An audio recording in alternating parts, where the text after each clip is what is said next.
243 लोग थे उस फ्लाइट में, लेकिन जब आग खुली तो चारों तरफ लाशें थीं। मैं अकेला जिंदा था और मेरा भाई कहीं नहीं था। ये कहानी है विश्वास की, जो मौत की उस फ्लाइट में भी जिंदगी से जीत गया। तो चलिए जानते हैं। उससे पहले वीडियो पर नए हो तो वीडियो को लाइक करके इस चैनल को सब्सक्राइब जरूर कर लेना। जब आंखें खुली तो चारों ओर लाशें ही लाशें थी। मैं डर गया था, खड़ा हुआ और बस दौड़ने लगा। ये शब्द हैं 40 वर्षीय विश्वास कुमार रमेश के।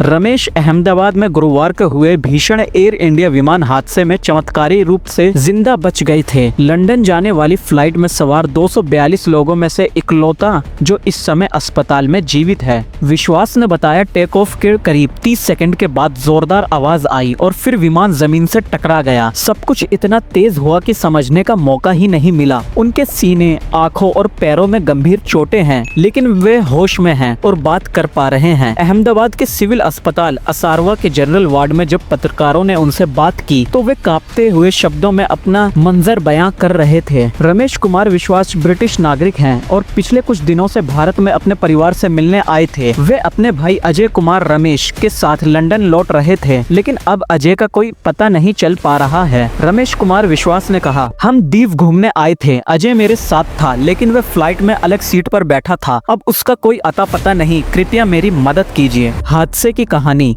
ये फ्लाइट लंदन जा रही थी और गुरुवार दोपहर 1:38 पर टेक ऑफ के कुछ ही मिनटों के बाद अहमदाबाद में क्रैश हो गई। विमान में सवार 230 यात्रियों में से 169 भारतीय नागरिक थे, 53 ब्रिटिश थे, 7 पुर्तगाली थे और 1 कनाडाई यात्री था। हादसे के बाद विश्वास कुमार को होश आया तो आसपास विमान के टुकड़े और बिखरे शव पे पड़े थे। किसी ने उन्हें उठाकर एम्बुलेंस में डाला और अस्पताल पहुंचाया। उनके पास अब भी अपना बोर्डिंग पास मौजूद है। एकमात्र गवाह उस भयानक हादसे का। अस्पताल में मातम। अहमदाबाद सिविल अस्पताल में परिजन अपने रिश्तेदारों की तलाश में इधर उधर भटकते दिखे। उन्हीं में से थे पूर्व गुजरात मुख्यमंत्री विजय रूपाणी के सहयोगी शैलेश मंडलिया।